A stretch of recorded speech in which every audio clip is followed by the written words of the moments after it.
Mary had a little man. The fault. We believe that all men are created equal. To the magnificent mosaic that is America. From radio beacon to radio beacon. I have a dream today. Change has come to America. Believe me. Help is on the way. Knock, knock. Who's there? It's a figment of your imagination. Randi Rhodes Show. Turn up your mind. Oh, everybody, Donald Trump was on Univision.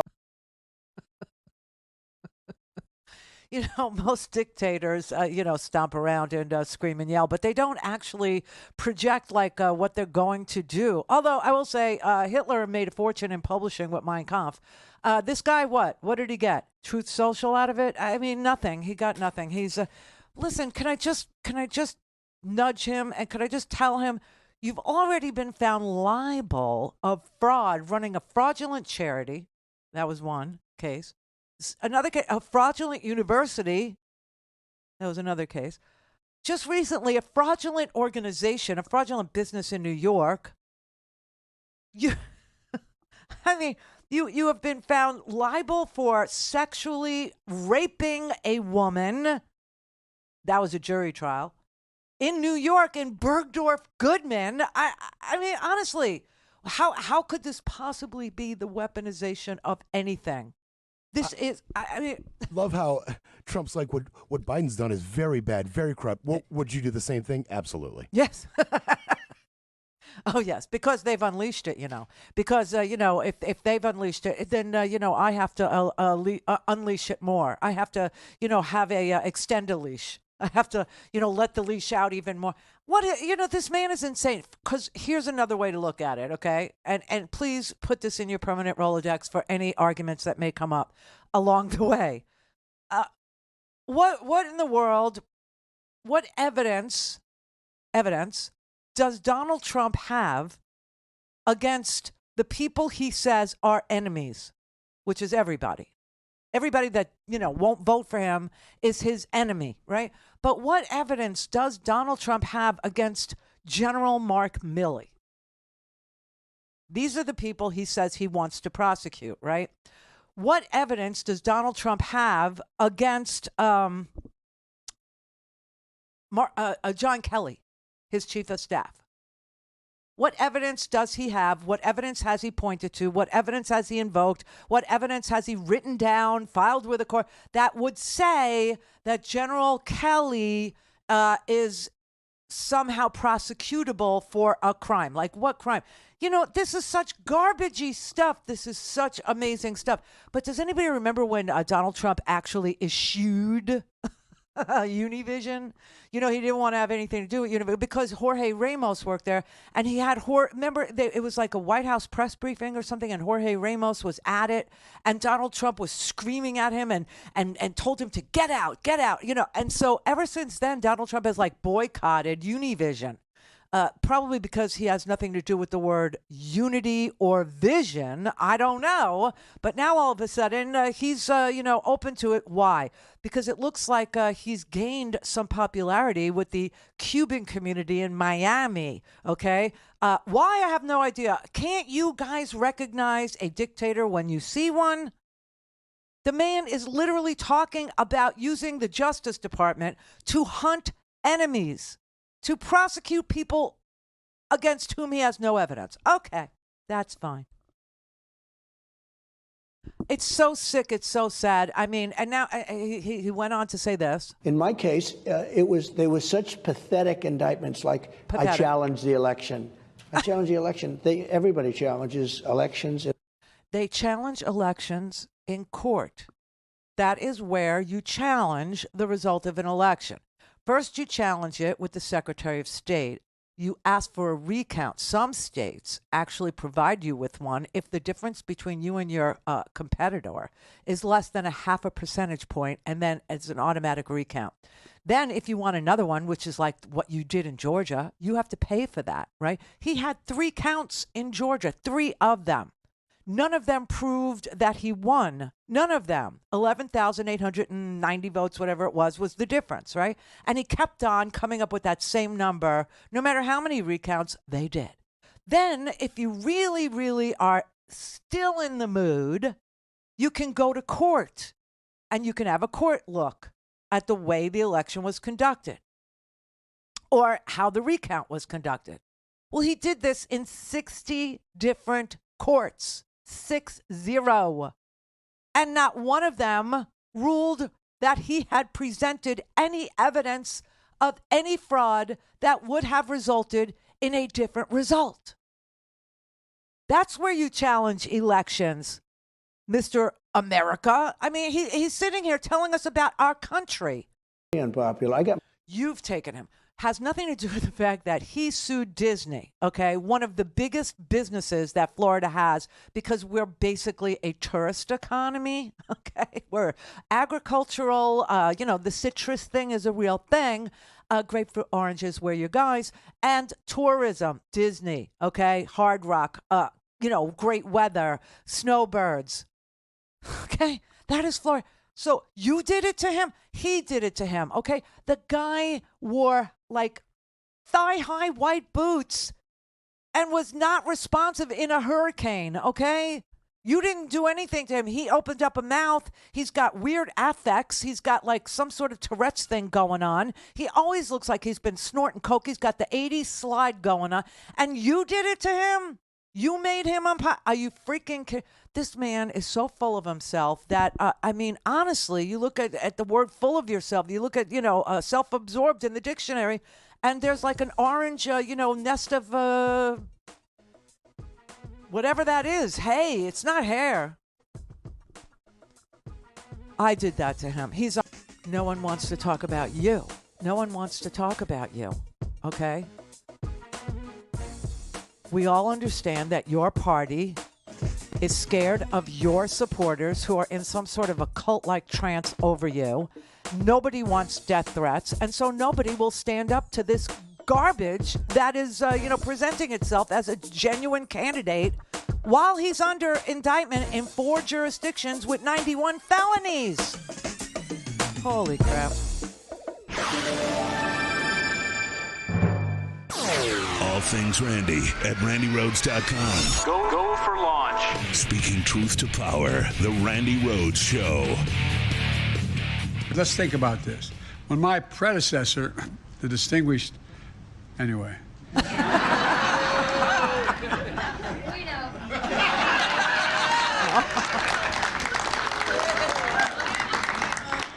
When my predecessor was in office, 6 factories closed across the country. Yeah.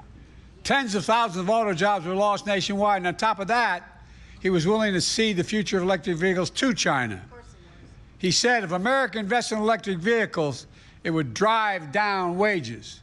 It would destroy jobs. It would spell the end of the American automobile industry. Well, like almost everything else he said, he's wrong. You have proved him wrong. Instead of lower wages, you want record gains. Yes. Instead of fewer jobs, you want a commitment for thousands of more jobs. Instead of less involvement and investment, you encourage American automakers to invest $40 billion in the American auto industry beginning now. $40 billion. Yes. And then we're going to shut down. Remember my other guy? Yeah, I do. And here's the difference. When you're in the middle of a fight, I stood and others stood with you shoulder to shoulder on that picket line. Yep. My predecessor went to a non-union shop and attacked you. Yes, they did! They didn't forget. That's really, that's amazing. So compare and contrast, will you please? So Biden is like a real president who really is on the side of labor. By the way, congratulations to the Screen Actors Guild and AFTRA, American Federation of Television and Radio Artists. They were able to get not only higher wages, like the best package that they've had in forever, but they also got the residuals for streaming, which was a big damn problem. And they also got a protection against artificial intelligence where you have to consult with somebody whose likeness it is you want to steal and replicate through either artificial intelligence or, through, animation or any way that you would like to steal their life. You have to now get permission from them. and compensate them for use of their voice, for use of their likeness, for use of their person, place, or thing. Do you know what I'm saying? So everybody's winning now. It's like this is the so much winning that you were going to get so tired of winning. It's not. It didn't happen then. It's happening now. Every single union, UPS, the drivers, okay, the United Auto Workers, that's where he was yesterday, opening up a closed factory. That's what's going on at that particular thing yesterday. I mean, it's like, wow, real president. I want to, yeah, and on that point, I just want to make a side point. Like, he's obviously aware of the criticisms of his speech and his mannerism, so he comes prepared with numbers, who, what, where. He sounds so much more coherent than his opposition, and that's their knock on him. He sounds so much more coherent. Well, you know what's really interesting is, the knock on him is usually that he's corrupt if you're listening to Donald Trump, and if you're listening to everybody else, he's too old, he's ancient, he's elderly, he's a senior. Yes, true. And with that comes wisdom. With that comes a lifelong commitment to fill in the blank or not. Or not. Either somebody has spent their entire life fighting for unions and union wages and collective bargaining. Either somebody has spent their whole life arguing for that, or they haven't. And they go to non-union shops when the unions go out on strike and says, who needs the union? We got you people, which is what Donald Trump did.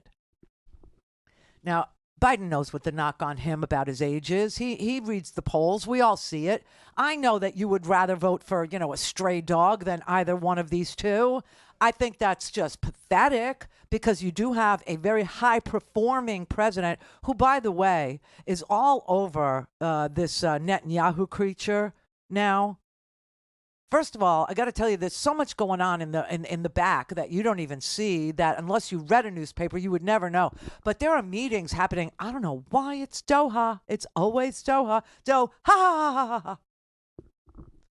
But that's where all the negotiations happen now. I mean, even the pullout of Afghanistan, Donald Trump had the Doha agreement, right? Said, I quit, give Afghanistan to the Taliban. I can't stand there. I mean, whatever. It is what it is. I don't want to be there anymore. We're going to draw down to 2,500, and I'm going to leave this for the next guy. See, this is what Milley said. This is what pissed him off so bad. This is why he wants to prosecute Milley, because Milley told the truth and said that Donald Trump knew he lost the election. And the proof of it was that Donald Trump said to General Mark Milley, leave Afghanistan's withdrawal to the next guy. Leave it to the next guy. Because he knew he had signed the Doha Agreement. He had given Afghanistan to the Taliban. And we were down to 2,000 troops, 2,500 troops on the ground. And he didn't feel like going through the withdrawal. He didn't want to do it. So he said, leave it to the next guy. So that shows two things. One, he didn't give a rat's ass about the soldiers he left there or the equipment he left there. Or, we left $80 billion. Yeah, no, Donald Trump left $80 billion because he left 2,500 troops there and left that issue to the next guy to get them out. And we all know what happened. Okay, so you had the fake president and now you got a real president, and they're 3 years apart, age-wise. But one spray tans to make himself look healthful or virile. Ugh.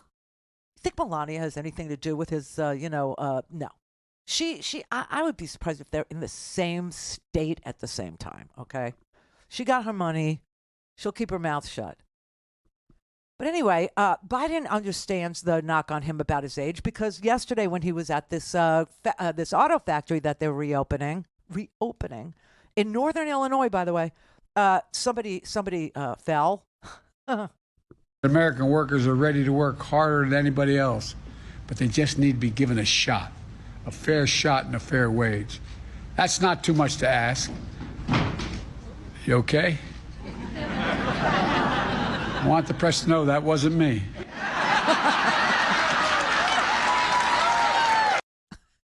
I'm sorry. I still find him quick-witted. I still find him funny. I still find him charming. And on top of it all, he's effective as president of the United States. He gets more crap done in a day than Donald Trump did in 4 freaking years.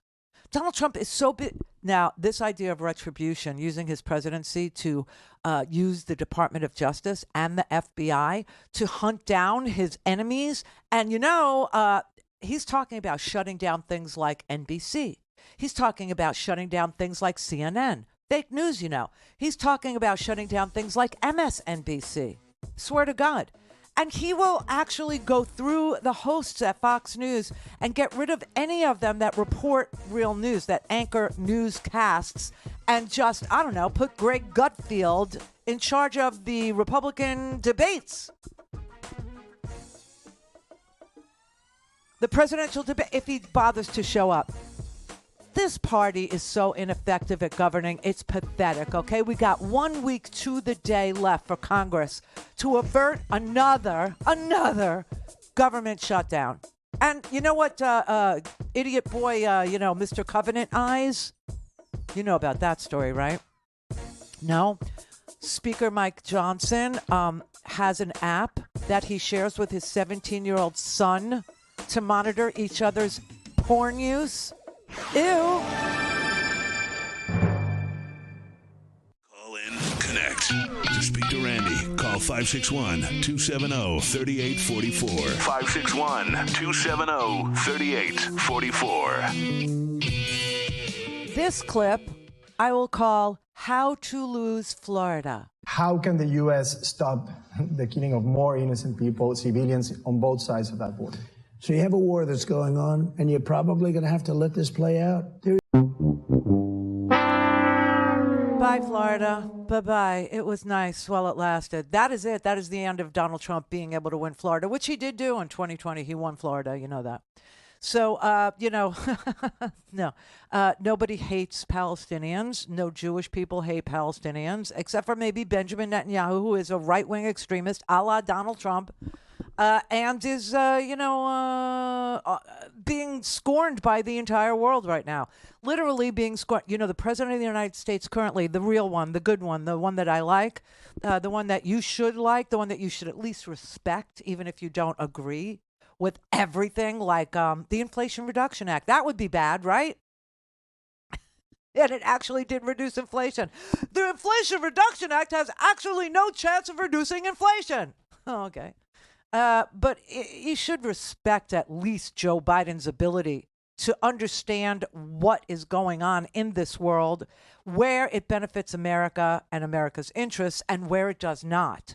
And I will tell you right now that where it does not is with Benjamin Netanyahu's battle plan. Okay, our best interests and the interests of Germany, the interests of France, the interests of the UK, the interests of the United States, they are not being served by Benjamin Netanyahu. And you know how you know it? Last night, I don't know if you saw this or not, the Museum of Tolerance, they must have a section of the Museum of Tolerance called the Annex of Irony. Because at the Museum of Tolerance last night, people were so intolerant that they started to beat up on people who went to the Museum of Tolerance to view an installation, to view a movie that was requested to be put together by Gal Gadot. Do you know who she is? Wonder Woman. Remember? And the big thing about her was she was an Israeli actress, and she got this big job as the superhero Wonder Woman. People liked her as Wonder Woman. She was very good. She had asked the Museum of Tolerance, as an Israeli, if they would use all of their editing skills and put together Hamas's own filmed and recorded video of them committing 1,400 plus atrocities over a period of about 8 hours. And so the Museum of Tolerance decided that they would rise to the occasion and they would do that edit and they would show that edit. And it came out to be 43 minutes of absolute grotesque barbarity. absolute. And the reason why this had to be done and requested by an actress who played Wonder Woman is because Netanyahu sucks at so many things, like keeping Israel safe. Yeah, he failed. Now actually using precision-guided munitions in order not to kill thousands of children and civilians. He sucks at that. He's literally pounding, we saw it. We understand that there are choices to be made. And what I say, they probably presented him with a plethora of battle plans, and he chose the most brutal one. And it's having an enormous amount of blowback. And the blowback is happening against American Jews and German Jews. You know that anti-Semitism is up, incidents of anti-Semitism in Germany is up. There were 2,000 incidents, 2,000 of them. I don't know if you know this. Here's a little, a piece of historical information. You might like this kind of thing. Yesterday, November 9th, was 85 years on November 9th, 1938. That was a pogrom, which is just a terrorist activity. It's an act of extreme violence against Jews. That's what a pogrom is. Pogrom. Pogrom. Okay, and those things kept happening all over Eastern Europe, beginning in the 1890s. That's why we had this big thing with a lot of immigration happening in the early 1900s, coming here, going to Germany, going to Poland, getting safe, getting out of Belarus, getting out of Russia. Yeah, pogroms. So anyway, there was a really big one in 1938 in Germany. It was called Kristallnacht. And what it was not just the breaking of glass, which is what most Americans know about it if they know anything about it. No, but it was also the killing of Jews. About 85 of them were slaughtered. And the setting on fire, yes, of temples, synagogues. And one of the the main one that was just, bombed to smithereens during Kristallnacht was painstakingly rebuilt over a very long period of time, many, many years, and it finally opened in 2014. That's how long it took, okay? So in 2014, I think its name is Beth Zion, opened for, people to actually come and pray or come and see. And then 3 weeks ago, it was firebombed. In an act of anti-Semitism. And so this is having an enormous amount of blowback, all of this hatred of Israel, which is being perpetrated by lots of people of various persuasions, mostly, I don't even want to go there. You know where it's coming from. And it's actually creating an enormous environment of anti-Semitism to the point where here in America, you're seeing people rip down the pictures of kidnapped children because they can't be on the side of Hamas. They can't be on the side of terrorists if they see evidence of what the terrorists took, like elderly people and children and brothers and sisters, on post. So they have to get rid of that because that hurts their head to hold that thought in their head, right? But yesterday was the 85th anniversary of Kristallnacht, and in Germany, the level of anti-Semitism is through the roof. And the Prime Minister over there had to give a speech saying how ashamed he is of what he's seeing happen in Germany. And it's an amazing thing to see that actually turn into violence at the Museum of Tolerance. That's how bad it's getting. Like, how do you go to the Museum of Tolerance and they're showing a 43-minute video of atrocities that were committed by a terrorist organization, and your attitude is, no way, I'm going to put up with that? It's the Museum of Tolerance. The This is the Randi Rhodes Show. To speak with Randi, dial 561-270-3844. That's 561-270-3844. Breaking news. This is video just in from Air 7 HD as violence erupts just across the street from LA's Museum of Tolerance. The museum tonight hosting a screening of the film Bearing Witness, which contains extremely graphic and violent footage of the October 7th Hamas attack on Israel. Tonight's violence broke out at the corner of Pico and Roxbury. Air 7 HD overhead as two groups of people clashed, and a number of people appeared to have been pepper sprayed during this confrontation. Police quickly moving in, taking some people into custody, and then forming a skirmish line as they tell people to leave the area and go home. A few moments ago, Mayor Karen Bass tweeting about the violence, saying, quote, "We cannot allow current worldwide tension to devolve into this unacceptable violence on our city. This is a time of immense pain and distress for thousands of Angelenos. We must stand together." A fight at the Museum of Tolerance. I mean, that is what this war has turned us into. An Onion headline. That's what we've devolved into, and I mean, it's a very obvious Onion headline: fight at the Museum of Intolerance at the Museum of Tolerance, in the annex of irony. I mean, honestly, I just either that or like people thought, oh, that looks like real blood. This is totally interactive. This is ugly. This is awful. This has got to stop. This is insane, okay? And you know why it's like that? First of all the footage coming out of this war, and it is a war, started by a terrorist group that for hours sent 2,500 plus terrorists across a border into Israel, okay? And for hours was allowed to chop off body parts, was allowed to kidnap young women, was allowed to execute people in their cars on a highway, was parading through a concert, like a dance thing, a rave at 6:30 in the freaking morning, taking elderly women hostage, raping people for fun, filming it and streaming it online, okay? That's what started this. But, memories fade. It's been a month. Are we supposed to remember this?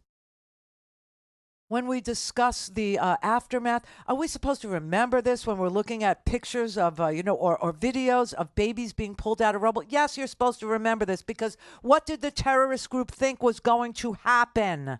What did they think the result of their activities would be? They knew, and they brought this on their own freaking people. They did it on purpose. And when they were asked recently, yesterday, in the New York Times, they said, well, what was the point of it? Like, what did you want to get at? You know what, the head of these groups, first of all, half of them aren't even there. Some of them are in Qatar. They're in Doha, for God's sake. Okay? But the ones that were reached for comment, oh my God, terrorist groups have PR people now. They said, we want perpetual war. We don't want to govern this area. We don't care about our people are martyrs. They know they're martyrs. We raised them to be martyrs. Okay? They will tell you that they're martyrs. Some of the older ladies will tell you that they were pleased to have offered their children as martyrs, that their children used to kiss their hands and tell them, oh, all I ever want to be is a martyr. I want to martyr myself. And the grandma would say, I would tell them, Inshallah, if God wills it, then you'll get your wish. I mean, it's sick. It's a sick culture, okay? But they wanted perpetual war. They don't want to govern. They don't want any responsibility for these people. They say that we were never responsible for these people. These people are refugees from 75 years ago, and the UN should take care of them.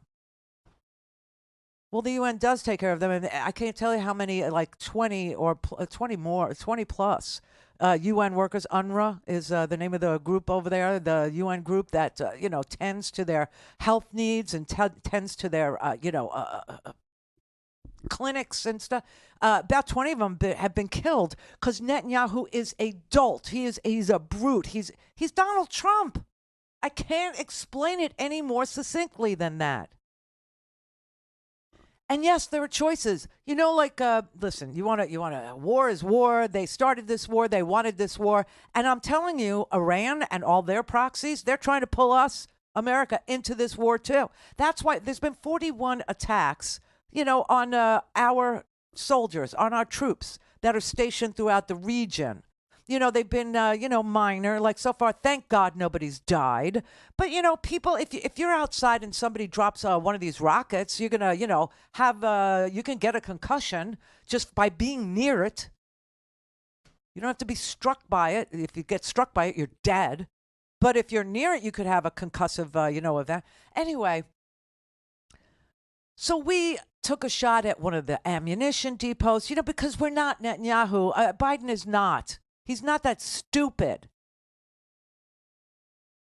But, Netanyahu does have a choice. He could use satellite-guided, precision, lighter bombs. I know that sounds like ridiculous to people who are so super pro-peace that you never even learned about war. You don't even want to know about war. That's kind of sad. You should know what you're against, shouldn't you? Just wondering. But, there are 250-pound bombs that are precision guided, that are, guided by satellites, that are, aimable, that are programmable. Yes, it's the 21st century. But he's not doing that. He's dropping these 2,000-pound dumb bombs on freaking refugee camps. And why they're refugees, I have no idea.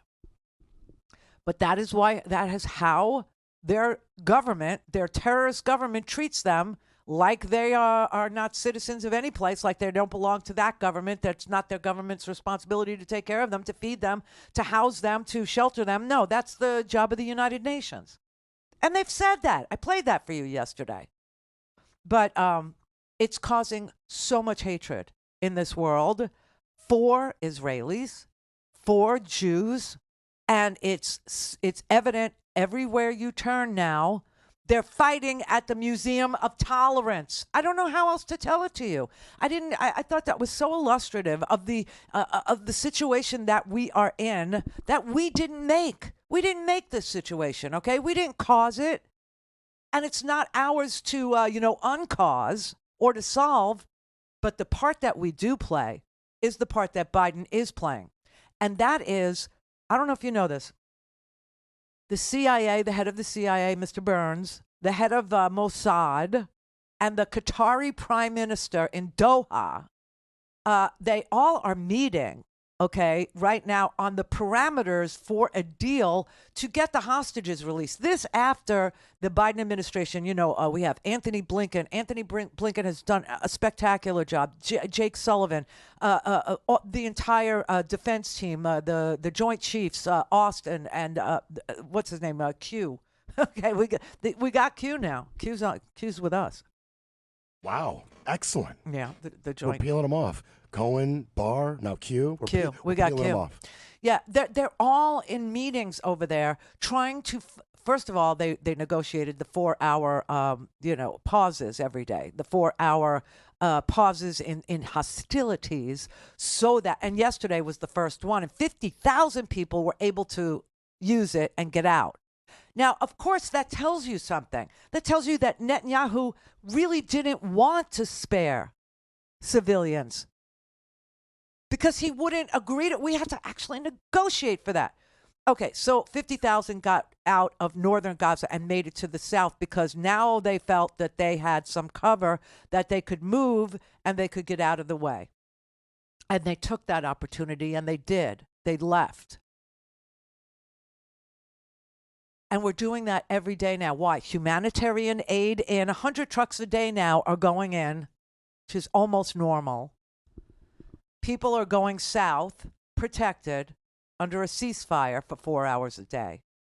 And now everybody who is anybody who gives a damn about peace is meeting in Doha to negotiate the release of hostages, which, by the way, yesterday, I don't know if you know this, Islamic Jihad, not Hamas, Islamic Jihad, who was the group responsible for the bombing of the hospital that started this whole blowback, because Hamas is very good at the internet. They're very good at social media. They're very good at PR.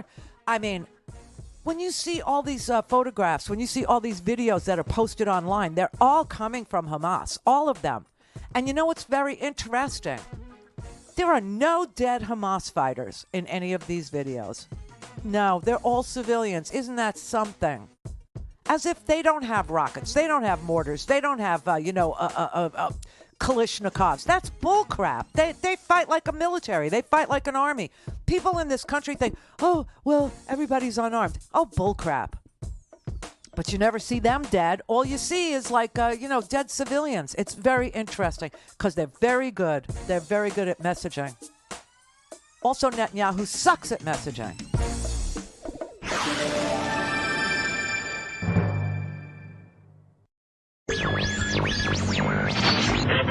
Mary had a little man. The fault. We believe that all men are created equal. To the magnificent mosaic that is America. From radio beacon to radio beacon. I have a dream today. Change has come to America. Believe me. Help is on the way. Knock, knock. Who's there? It's a figment of your imagination. Randi Rhodes Show. Turn up your mind. Your own, I don't get it. There's no reason to be doing this. Why don't you just put up your own? I actually don't understand. Why do you have to rip their innocent children? Oh, but that's free. What's your school? Bro, where did you just me? It just makes no sense. Why are you putting it down? You don't want people to know? You don't want people to know that you ripped down innocent people that are kidnapped? They're not fake. These are real people. Because it's really... It's a mental illness. It really is. It's a mental illness. People are so full of rage and hate. And now people, who are in charge of the messaging of this war have stepped up to the plate and messaged that this war started by a terrorist organization is actually the victim. And people are ripping down the actual victims' photographs because they are mentally ill with rage. And now they have, the terrorist organization is very good at focusing people on hate and rage. I mean, they get their own people to sacrifice their own children. You know that, right? You understand that suicide bombers is a thing in an intifada. And you know what, this terrorist organization and its affiliates, like Islamic Jihad, that actually it was an errant missile of Islamic Jihad that blew up the hospital. And instead of taking the credit for it, as terrorists do, they sat quiet and let the rumor fly around the world, the lie. And you know that saying, how a lie can make it around the world, in a second, but it takes the truth 150 days. So the lie got spread around the world that Israel had bombed a hospital, and because it's Benjamin Netanyahu, people believed it. People actually believed it, but it wasn't. It was Islamic Jihad. Well, Islamic Jihad put out a hostage video yesterday of a young boy and a grandma, okay? And that was the end of it. They just put out the hostage video and said, okay, we got two of them. So you have Hamas that has hostages, you have Islamic Jihad that has hostages, and now we're hearing also that you have civilians in Gaza who took hostages too, took them in. And they have hostages. And now, we have to have a negotiation to see where the hostages are and to get the hostages released in order to get a ceasefire. I mean, this is so sick. This is so twisted. It is so bad. It is so amazing. And it's all because Benjamin Netanyahu is so bad at his job. And I know it's hard to believe. There are people in this country that still think that Donald Trump was and would be a good president. He is so bad at his job. The man is such a betrayal of everything that we stand for: law, rule of law, protecting our secrets and the people who gather them for us so that we can keep ourselves safe at night. I mean, now the guy is on trial and he's, they weaponized. This is all bullcrap. Yeah, bull. So you know who's going to testify against him? And you got the documents trial in D.C. on March 4th. March 4th. They're going to have plumbers that worked at Magaloco. They're going to have the pool guy at Magaloco. I saw yesterday Secret Service guys from Magaloco are going to testify against Donald Trump and what he did with this the Iranian war plans, which, by the way, there was a war plan for Iran, which obviously is something that people are studying right now to see how would we respond to an Iranian attack. Holy crap. You know, this is really, really seriously dangerous. But Netanyahu is just as bad at his job. He has been so pathetic at, he was an I alone can fix it guy too. He was only I can keep you safe, only I. And he failed. And he failed so miserably. And why did he fail? Because he was very busy dismantling democracy in Israel for his own benefit. For his own benefit, because he was also indicted for fraud and bribery. And so he was taking apart the court system there. Now, you know what's so fascinating is we have issues with our court system here too. Not in the way that Donald Trump wishes you to believe, that the court's been weaponized or the Department of Justice. But no, in that we have a court, the highest court, the biggest, baddest court in the United States, the Supreme Court, that's on the take and refuses to have a code of ethics that applies to them, where every other judge in the United States has to abide by a code of ethics, but not them. Not them. And so here we were, trying to get them to show up and tell us what they are for, as far as, could Alito please come and could he testify? Could John Roberts, the chief, could he come and say whether, how far he was willing to, subscribe to a code of ethics? Like, would they ever submit themselves to a code of ethics like every other court in the entire justice system of the United States has to? And he won't voluntarily come and testify. So we were thinking Dick Durbin, and, Sheldon Whitehouse. This is my Sheldon right here. Sheldon Whitehouse, they were mulling the idea of subpoenaing some of the big donors who purchased homes for Clarence Thomas, purchased RVs for Clarence Thomas, paid for the education of Clarence Thomas's nephew. Maybe a hedge fund guy who, gave money to Alito. Maybe they would come and they would, show what they gave. Maybe they would come and they would put it all out in the open. They would be transparent about how much money they were spending on Supreme Court justices' needs, wants, hopes, and dreams. But now they've killed the idea. I mean, the country is going down the toilet in favor of a dictatorship. Donald Trump sat there on Univision, of all places, a Spanish language channel that is shown throughout Latin America, saying that he wanted to make us into a dictatorship because he said he was willing to weaponize the Department of Justice and the FBI in order to go after people he perceives as his enemy without, and the host, Acevedo, his name is Enrique Acevedo, he didn't ask the follow-up question, which is, what is your evidence? What is your evidence against your perceived enemies? What is it that you intend to present to a court? What is it that you intend to present to open up an investigation?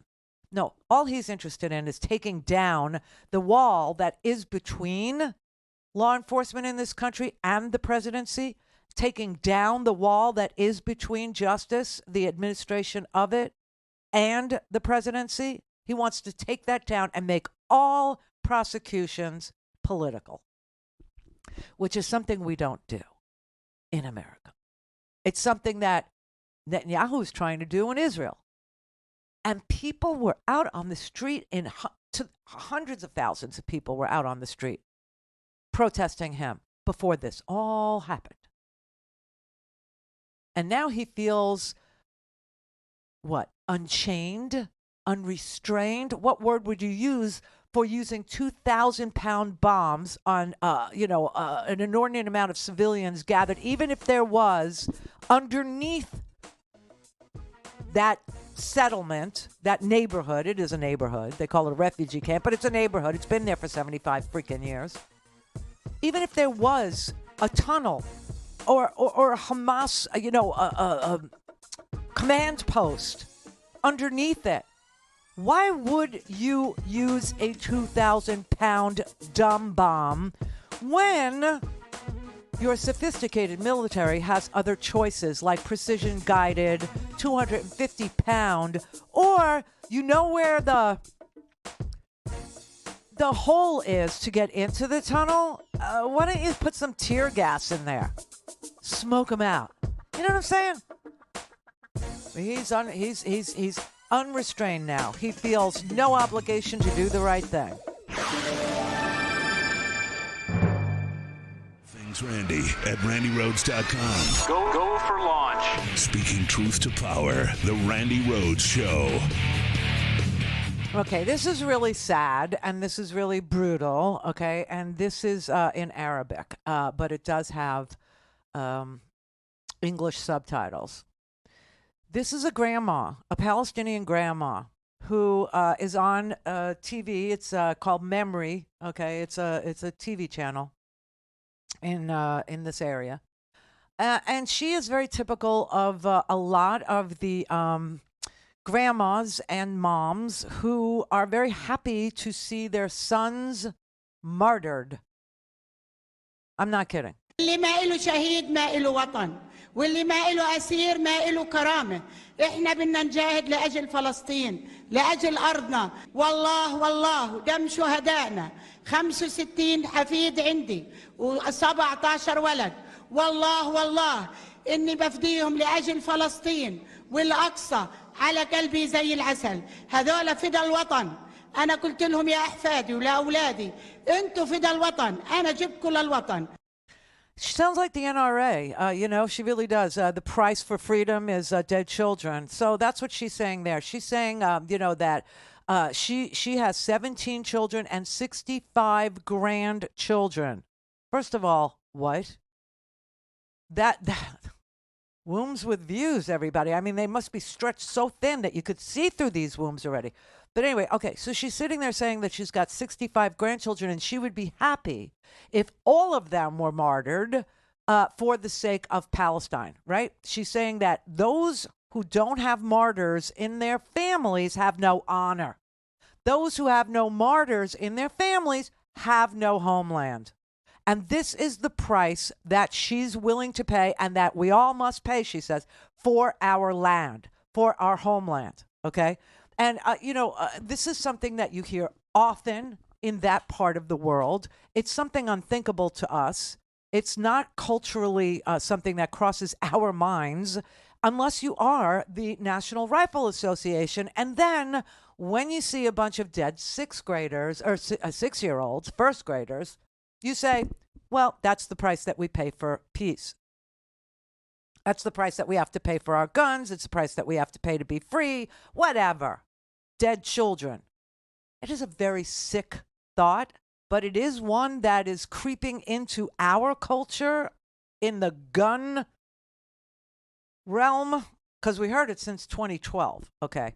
But this is something that is very much part of the culture in the Mideast, okay? It is. It's something that's very much a part of why there are so many children, what they're being raised to do. And the idea that if you don't have a martyr in your family, you're less than. You're not a good grandma. I mean, when you're dealing with people like that, and you are dealing with people like that, you have to actually give them an alternative. And the idea that bombing them is all that you're offering is not going to cut it.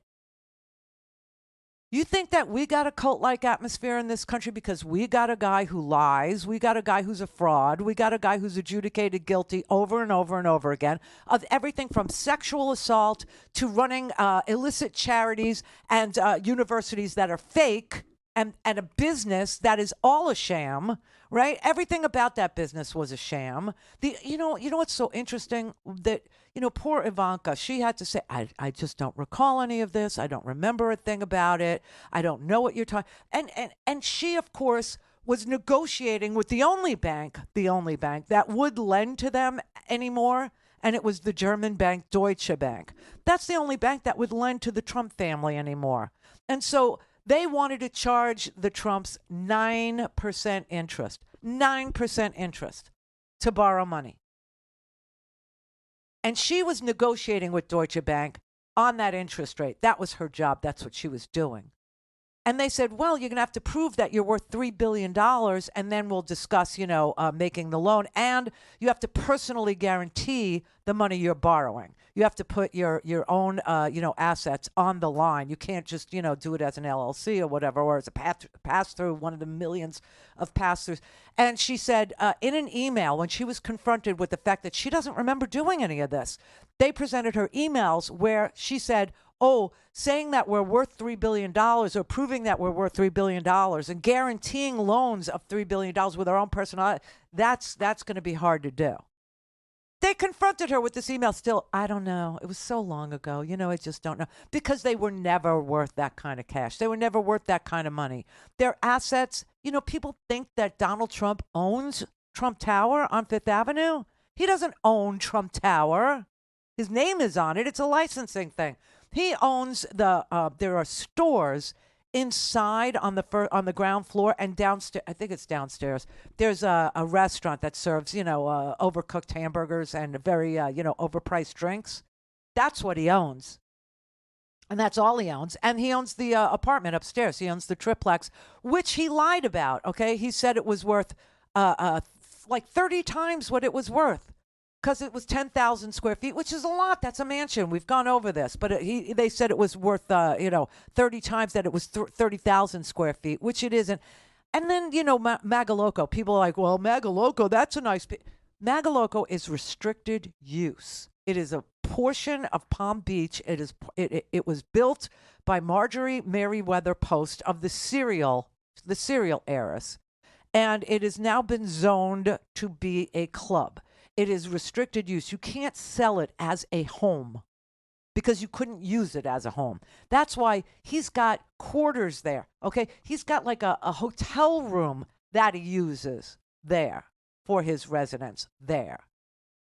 And that brings the value down by a lot because it's restricted. Anyway, that guy is, and people are like committed to him in this cult-like manner.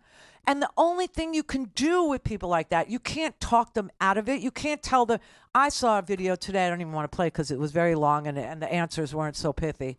But they were talking to a lady who actually represented, I think it was the Young Turks sent a guy on the street, a man on the street thing, to say, what will you do if Trump loses? And she said, I would rather be dead.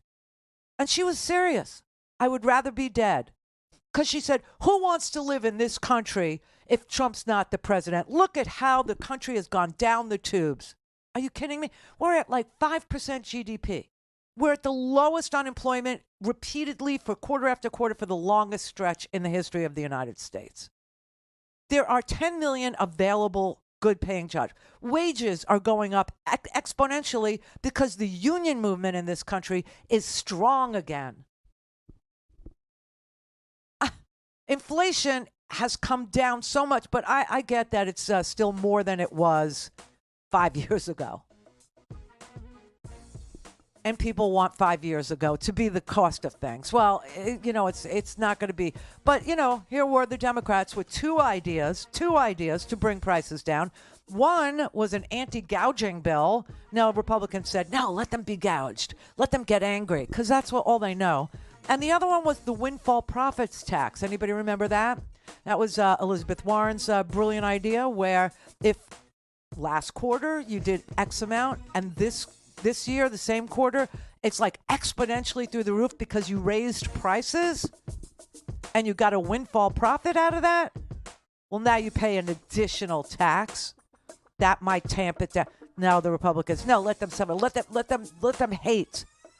Let them get so cult-like that they sacrifice their children. Call in, connect. To speak to Randi, call 561-270-3844. 561-270-3844. Okay, this is Boca Raton, Florida yesterday. Okay, these are Jewish and protesters fighting each other in Boca. Hey! What's up?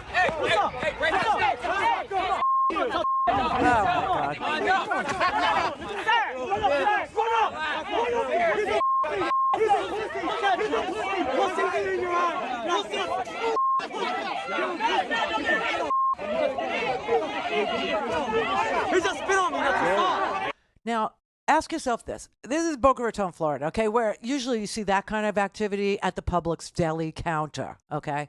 Now, Florida, remember, everybody's allowed to have a gun, number one. So what could go wrong with this? Number two, ask yourself this question. Do you think any of this would actually be occurring if it wasn't for social media? Do you? Do you think anybody would be reacting to the social media postings of a terrorist organization in this manner if it wasn't for social media? I say no.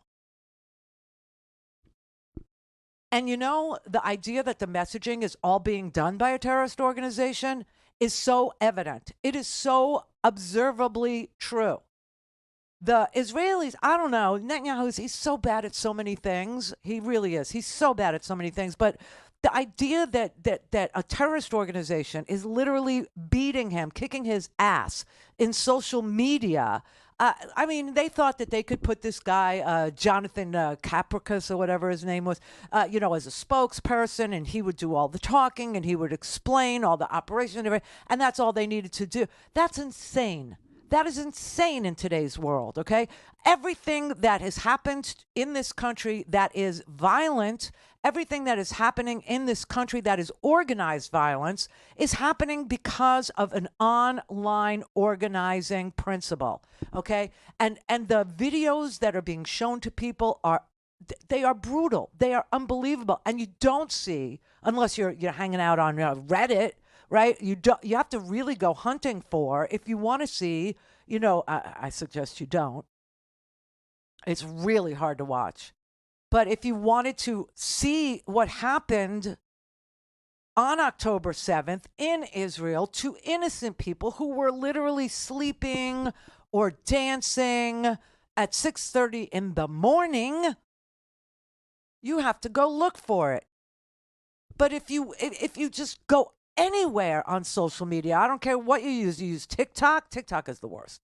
That is, and Twitter's become a cesspool, okay? The algorithms on Twitter are all for hatred. They're all, like, anybody who clicks on anything that has any violence in it is going to get inundated with tons and tons and tons of anti-Semitic, messages and violence and brutality and dead babies and all kinds of, ravages of humanity are going to be presented to you ad nauseum.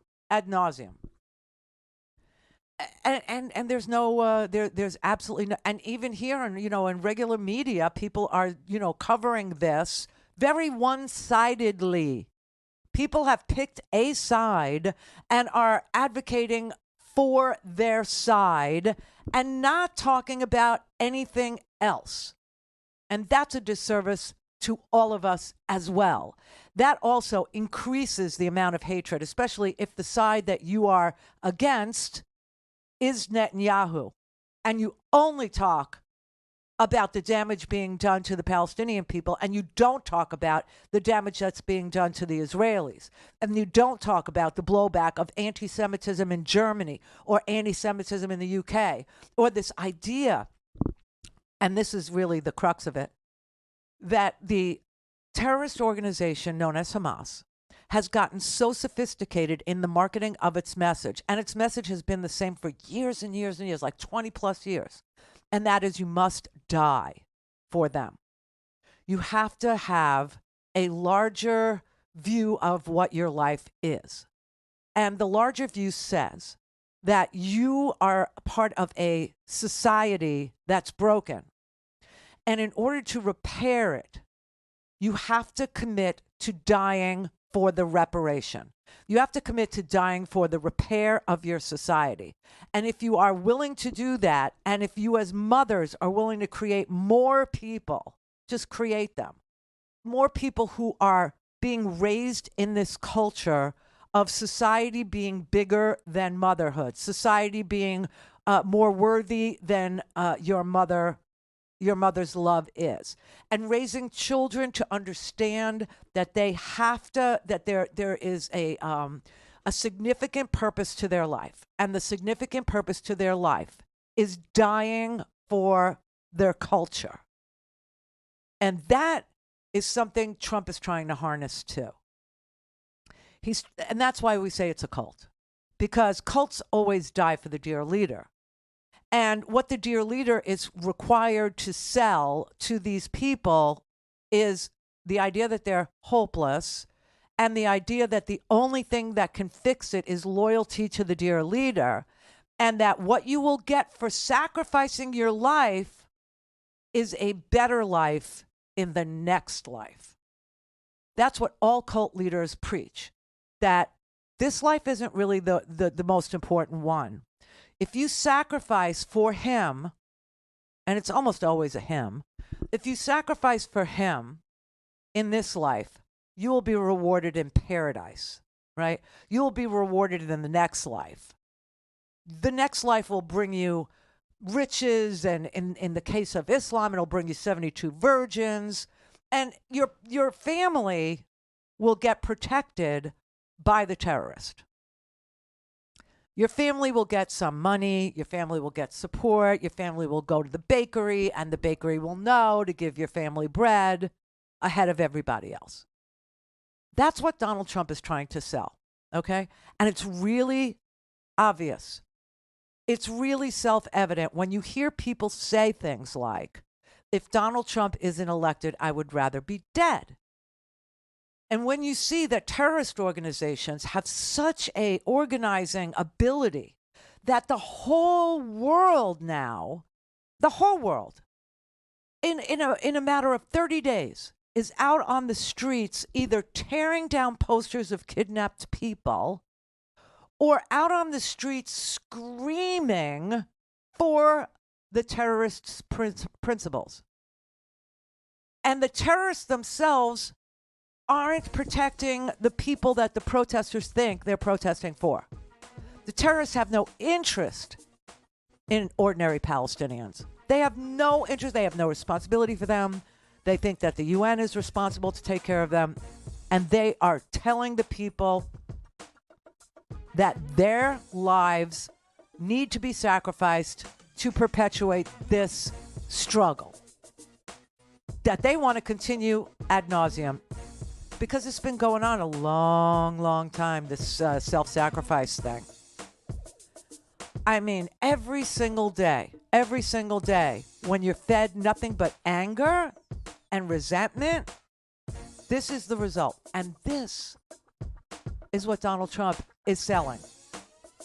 Anger and resentment. What do you think could happen? It's the Randi Rhodes Show. To speak with Randi, dial 561-270-3844. That's 561-270-3844. Oh, this will be fun. Gary in Florida. How you doing? Good. Hey, Rand, I have a question for you. How do you guys think in this your little world that this country is better off with Joe Biden in charge?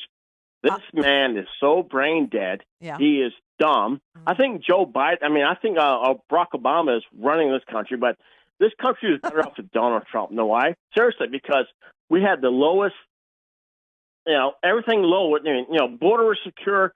Everything low and a secure border. Okay. That happened. Guess what, though? I tell you, this border is so bad. This border is always been bad. We have never done jack crap about it. Yeah, it's never been this bad before. Do you want to know what the answer is? What planet do you live on? What planet do you live on? Seriously. Planet one. Yeah, I want to know what planet do you live on. Because you don't live in America. Can I talk to you? No, because you're... No? Okay, well, if I can't talk Randy, to you. that's the good stuff, straight to the veins, man. That really... What? Just that level of stupidity plus cult-like devotion to Trump just to come on here. I just wanted to know if I could talk to him, and he said no. Oh, no, I know. No, I know. You got to do what you got to do, but I got to be honest. I love that noise right there. Well, That's our listeners don't, Brett. They don't. Oh, I don't they know don't about like that. it. I don't know about You know how that. many emails I get going? Why did you give that guy so much time? Do you have any idea? You People gotta don't give him want to time. hear it. They don't want to hear the cult. Okay, they know that the border has never been secure. What I was going to tell him is that the answer to securing the border is immigration reform. What does that mean? What does that mean? Well, on my planet, it means that you have to change the asylum rules, okay? Because you have to understand that the people that are coming here because they're fleeing something, okay? And if what they're fleeing is war, or what they're fleeing is, threats against their lives or their children's lives, then they get to apply for asylum. But if they're coming here simply because they're poor, they shouldn't be able to apply for asylum. That would go a really long way to stemming the immigration infusion that we get every single fall after the hot summer months are over.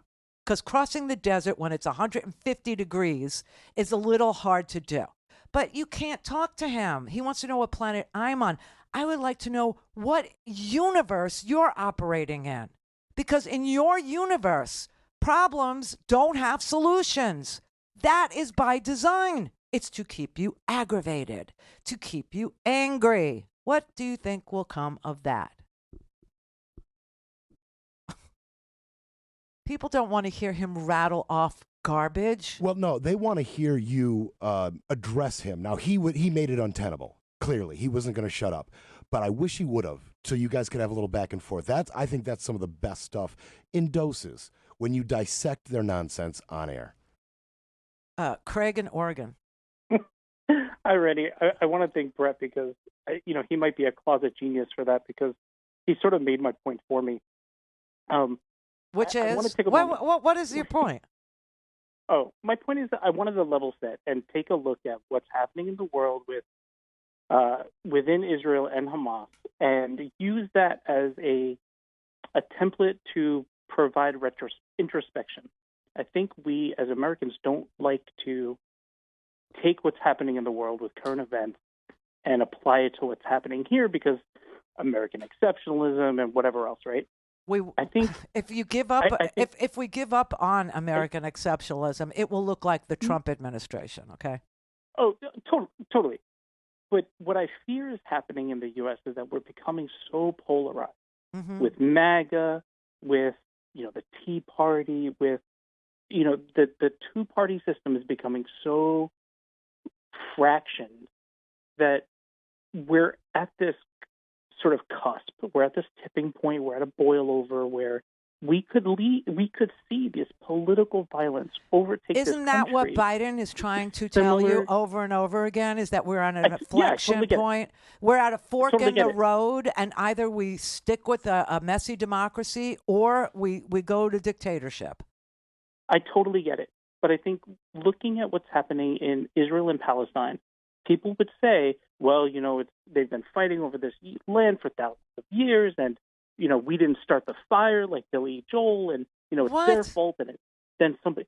But yeah, absolutely. Palestinians would say Israel drew first blood, and they shouldn't live there. And Israel say, was the victim of one of the most grotesque terror attacks I've ever seen, heard about, read about, knew about. This was just barbarism. Sure, but this has been going on for this hasn't been going on. Form. No, it hasn't. Absolutely, and for thousands of years before. No, it hasn't been going on for thousands of years. Okay, here's the thing. Here's a little bit of world history. Okay, so that land that everybody thinks we've been fighting over forever. That land was under Turkish control. It was part of the Ottoman Empire from like 1500 until 1930. Turkey. And then after Turkey went to war and the Brits actually won and beat back the Ottoman Empire, these were the two colonizing nations of the universe. Yeah. Then that piece of land went to the British, and the British didn't want it. And so they said, okay, here's what we're going to do. We're going to divide it. We're going to divide it into a land for Jews and a land for Palestinians. And then they neglected to do that. And both parties felt like they were robbed of some of the land that they thought they rightfully owned. The original sin. No. Both parties did not feel like they were robbed. The Arabs felt like they were robbed because the British reneged on a promise to deliver a homeland for Arabs. They never did it. And then they just walked away. The Brits just walked away from it.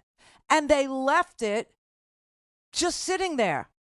And so all of a sudden, the idea of this land belonging to the Jews became a thing because of the Balfour Agreement. The Balfour Agreement was 1917. Okay, that is when this particular struggle started.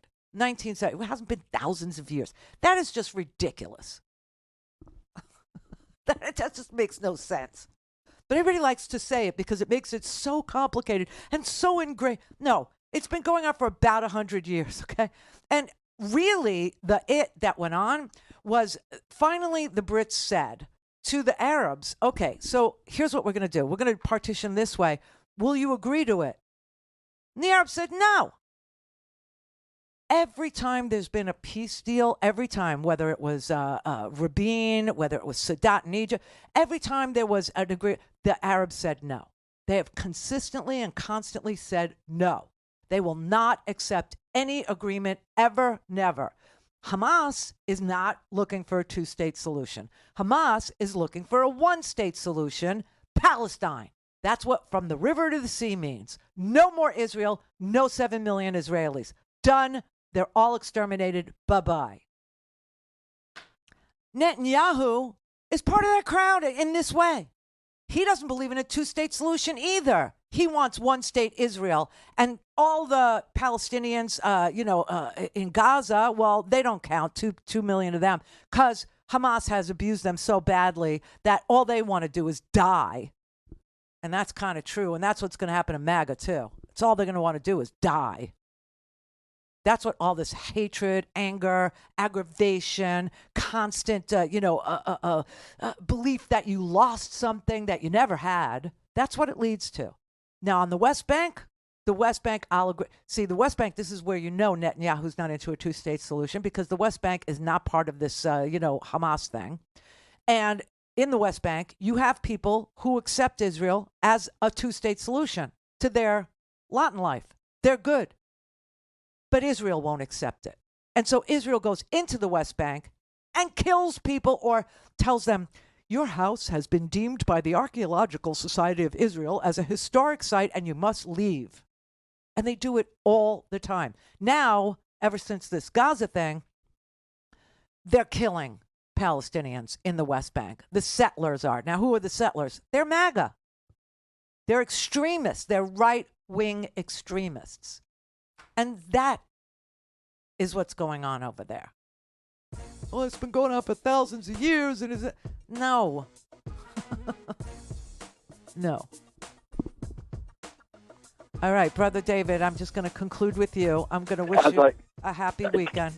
A happy weekend to you, sister. As I said to the chat room, hi, chat room, you've got to be taught to hate and fear. You've got to be taught from year to year. It's got to be drummed in your dear little ear. You've got to be carefully taught. Turn off social media.